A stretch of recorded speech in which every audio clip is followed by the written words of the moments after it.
تمہارے ذہن میں یہ بات نہیں رہے گی کہ میں نے مرنا بھی ہے. پھر لوگ معاذ اللہ ثم معاذ اللہ یہ کہیں گے کہ بھائی یہاں جینے دو نا, پھر آگے جائیں گے تو دیکھی جائے گی. لوگ بھول گئے مرنے کو.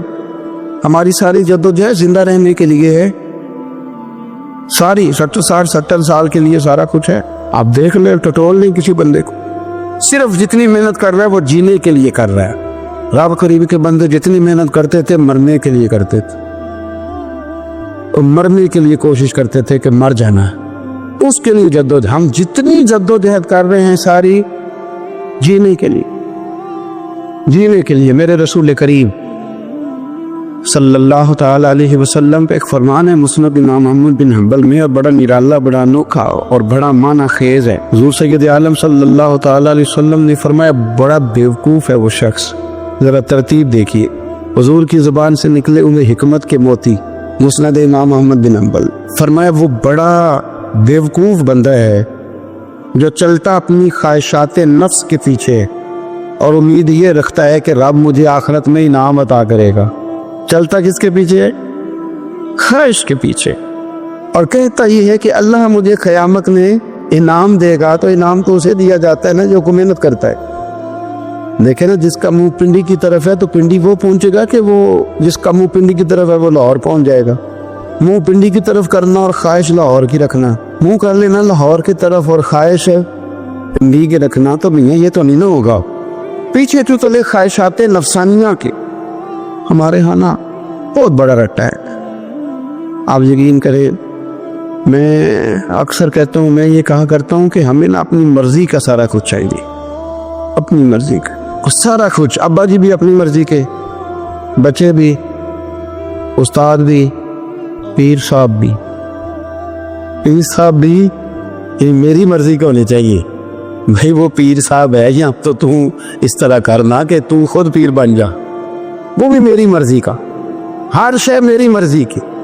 بلکہ قرآن مجید کے 13ویں پارے میں تو رب فرماتا ہے لوگوں نے نفس کی خواہش کو خدا بنا لیا ہے. نفس کی خواہش کو خدا بنا لیا, اس کے پیچھے بھاگتے. اپنی خواہشات تھوڑی تھوڑی کم کریں زندگی میں, تھوڑی کم کریں. پرانے کپڑوں پہ بھی ایک سیزن نکال کے دیکھیں. ایک وقت کا کھانا جو اپنا آپ کا من بڑا چاہ رہا ہے نا, تو ایک وقت کا کھانا صرف اللہ کی رضا کے لیے کسی غریب کو دے کے دے.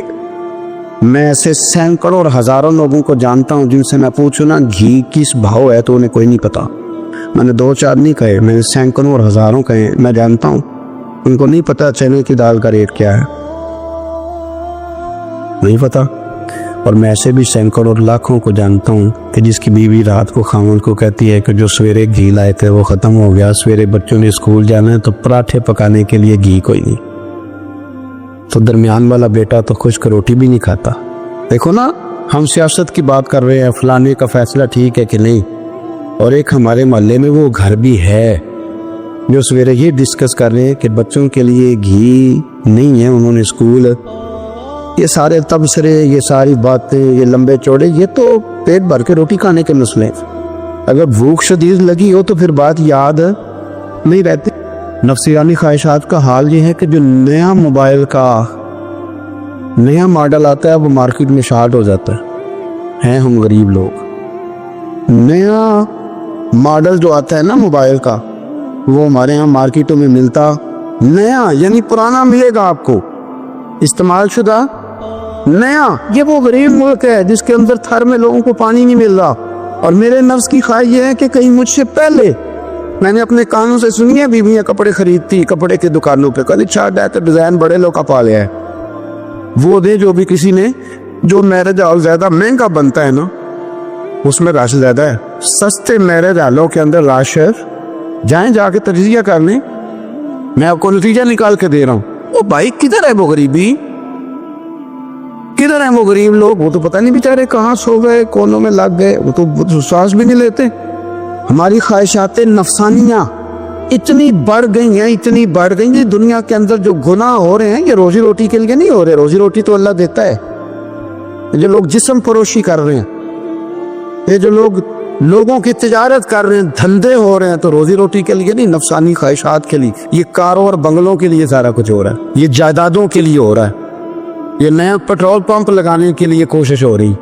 یہ ساری جدوجہد مطلب آپ دیکھیں نا، ہمارے یہاں ایک گھر ہوتا ہے، گھر کے بعد ایک لان ہوتا ہے، اس سے صبر نہیں آتا تو اس کے بعد پھر فارم ہاؤس ہوتا ہے، ڈیرا ہوتا ہے، اس کی الگ ہمیں ضرورت ہے نا۔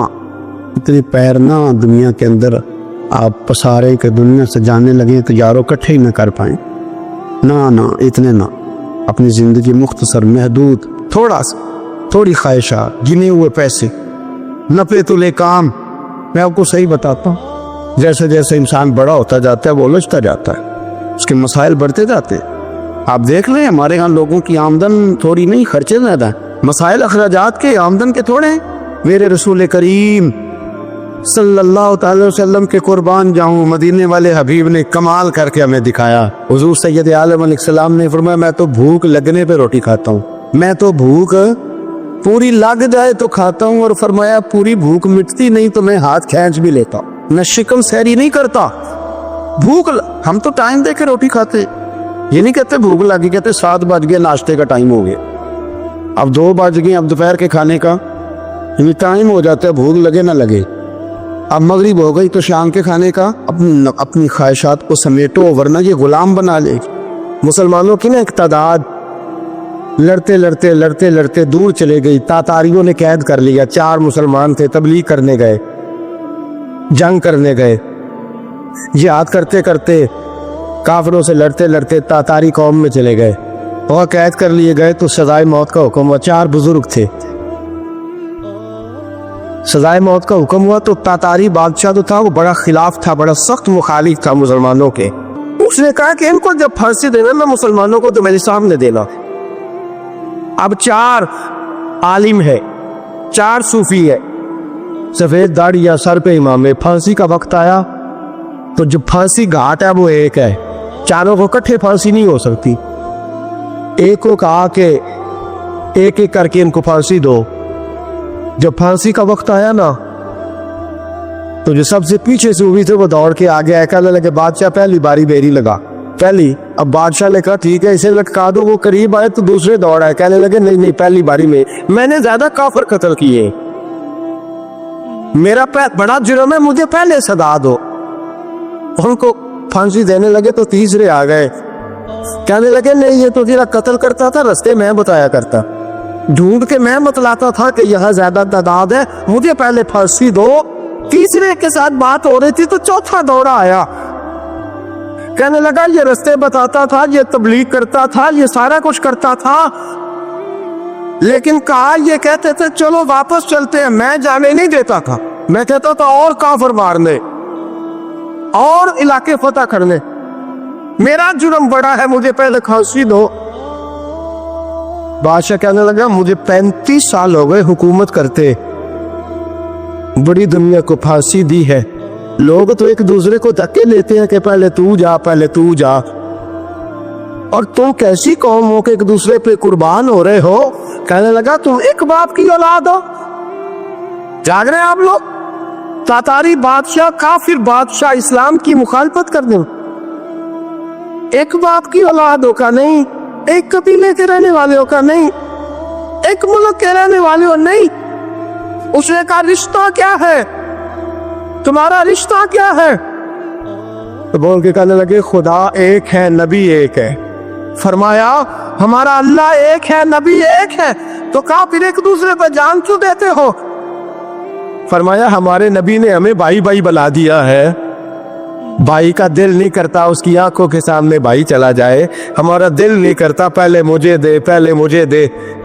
بادشاہ کہنے لگا تمہارا جذبہ مجھے متاثر کر گیا، جاؤ میں تم چاروں کو آزاد کرتا ہوں، تمہیں آزاد کرتا ہوں۔ میرے دوستو یہ رنگ تھا، دیکھے نا، یہ اس ترقی نے نظام دیکھا نا، اس فلک نے پہلی بار دیکھا، اس زمین نے پہلی بار، اور میرے حضرت فرمایا کرتے تھے زمین تڑپ کے روئی، اس نے پہلی دفعہ دیکھا۔ بڑے پرہیزگار، سچ بولنے والے، دیانتداری والے، حاجی صاحب، نمازی صاحب، صوفی صاحب، پیر صاحب، بڑے خوبصورت، ان کا کیا کریں؟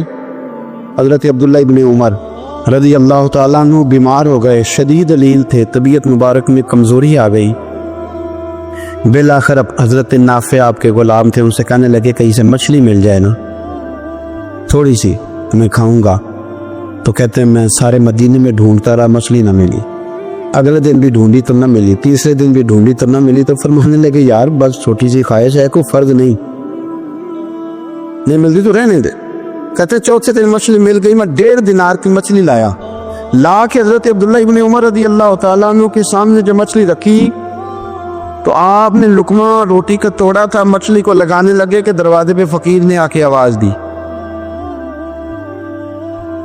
کچھ کھانے کو دو. حضرت عبداللہ ابن عمر نے روک لیا اور ہنسے. کئی دفعہ دے ہم بھی دیتے ہیں پر ہمارا چہرہ دیکھنے والا ہوتا ہے, اتنے ہم غصے میں ہوتے ہیں, دے دیتے ہیں, لیکن جو کھلوٹیں ہوتی ہیں نا چہرے والی وہ گنی نہیں جاتی. ہنسے اور میں دیکھو میرا اللہ کتنا کریم ہے, وہ مجھے بچانا چاہتا, اٹھا بار دیا جا کے. تو خادم اب حکم کا پابند تھا, وہ لیت اللہ تو کر نہیں سکتا تھا, وہ گیا اور جا کے دے آیا. فقیر جب سارے محلے سے آٹا اکٹھا کر لیتے تو پھر ایک جگہ جا کے بھیجتے بھی ہیں.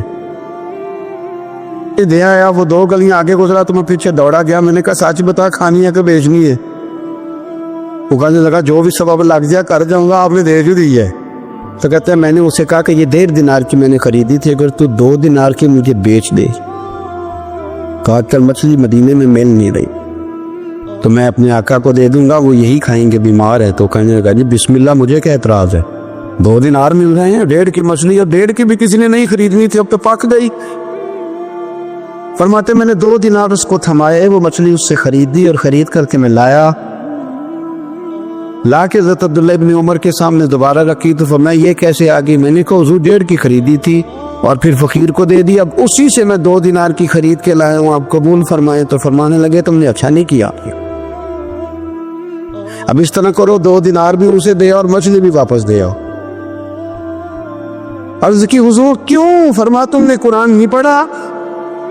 حضور پڑھا ہے. فرمایا رب فرماتا ہے لن تنالوا البر حتى تنفقوا مما تحبون, تم بھلائی کو اس وقت پہنچو گے جب اپنی پیاری چیز راہ خدا میں خرچ کرو. امام غزالی نے لکھا ہے, فرمانے لگے دیا. تو وہ حضرت نافع کہتے ہیں میں دینے گیا, دے کے واپس آیا تو کچھ پریشان تھا کیونکہ مجھے بھی 4 دن ہو گئے تھے نا تلاش کرتے, تھوڑی طبیعت میں مایوسی تھی کہ اتنی محنت سے میں نے لایا اور آپ نے واپس کر دی. تو حضرت عبداللہ ابن عمر نے مجھے قریب بٹھایا, پھر مجھے تھپکی دی. فرمانے لگے پتر میں نے ویسے بھی کبھی جھوٹ نہیں بولا اور آج کل تو میں ویسے ہی بیمار ہوں, ٹائم ہی نہیں, وقت ہی نہیں, موقع ہی نہیں جھوٹ بولنے کا. میں تجھے سچ بتاؤں, مجھے مچھلی کھا کے اتنا سکون نہیں ہونا تھا جتنی اللہ کے راستے میں خیرات کھا کے مجھے سکون ہوا. تو تجھے تو میری راحت سے غرض ہے نا کہ مجھے راحت کیسے ہوتی ہے, تو مجھے سکون ملا ہے راہ خدا میں دے. میں نفسانی خواہش پوری کر لیتا تو یہ میرا نفس کل پھر مجھ سے مچھلی مانگتا, پرسوں کہتا نہیں چھوٹے گوشت کی یخنی بھی چاہیے. ہم لوگ الجھ گئے, بہت بڑے قیدی ہیں اپنے آپ کی, بڑے قیدی ہیں, سارا دن اپنی خواہشات کی تکمیل میں بھاگے رہتے. حضور سید عالم صلی اللہ تعالی علیہ وسلم نے فرمایا بڑا بیوقوف ہے وہ شخص, ذرا ترتیب دیکھیے. حضور کی زبان سے نکلے ہوئے حکمت کے موتی, مسند امام احمد بن حنبل. فرمایا وہ بڑا بیوقوف بندہ ہے جو چلتا اپنی خواہشات نفس کے پیچھے اور امید یہ رکھتا ہے کہ رب مجھے آخرت میں انعام عطا کرے گا. چلتا کس کے پیچھے؟ خواہش کے پیچھے, اور کہتا یہ ہے کہ اللہ مجھے قیامت میں انعام دے گا. تو انعام تو اسے دیا جاتا ہے نا جو محنت کرتا ہے. دیکھیں نا, جس کا منہ پنڈی کی طرف ہے تو پنڈی وہ پہنچے گا کہ وہ جس کا منہ پنڈی کی طرف ہے وہ لاہور پہنچ جائے گا. منہ پنڈی کی طرف کرنا اور خواہش لاہور کی رکھنا, منہ کر لینا لاہور کی طرف اور خواہش ہے پنڈی کے رکھنا, تو نہیں یہ تو نہیں نہ ہوگا. پیچھے جو چلے خواہشات نفسانیہ کے ہمارے ہاں نا بہت بڑا رٹا ہے. آپ یقین کریں, میں اکثر کہتا ہوں, میں یہ کہا کرتا ہوں کہ ہمیں نا اپنی مرضی کا سارا کچھ چاہیے, اپنی مرضی کا سارا کچھ. ابا جی بھی اپنی مرضی کے, بچے بھی, استاد بھی, پیر صاحب بھی یہ میری مرضی کا ہونے چاہیے. بھائی وہ پیر صاحب ہے یا تو تم اس طرح کرنا کہ تو خود پیر بن جا, وہ بھی میری مرضی کا, ہر شے میری مرضی کی. بلکہ قرآن مجید کے 13ویں پارے میں تو رب فرماتا ہے لوگوں نے نفس کی خواہش کو خدا بنا لی ہے. نفس کی خواہش کو خدا بنا لیا، اس کے پیچھے بھاگتے. اپنی خواہشات تھوڑی تھوڑی کم کریں، زندگی میں تھوڑی کم کریں. پرانے کپڑوں پہ بھی ایک سیزن نکال کے دیکھیں. ایک وقت کا کھانا جو اپنا آپ کا من بڑا چاہ رہا ہے نا، تو ایک وقت کا کھانا صرف اللہ کی رضا کے لیے کسی غریب کو دے کے دے.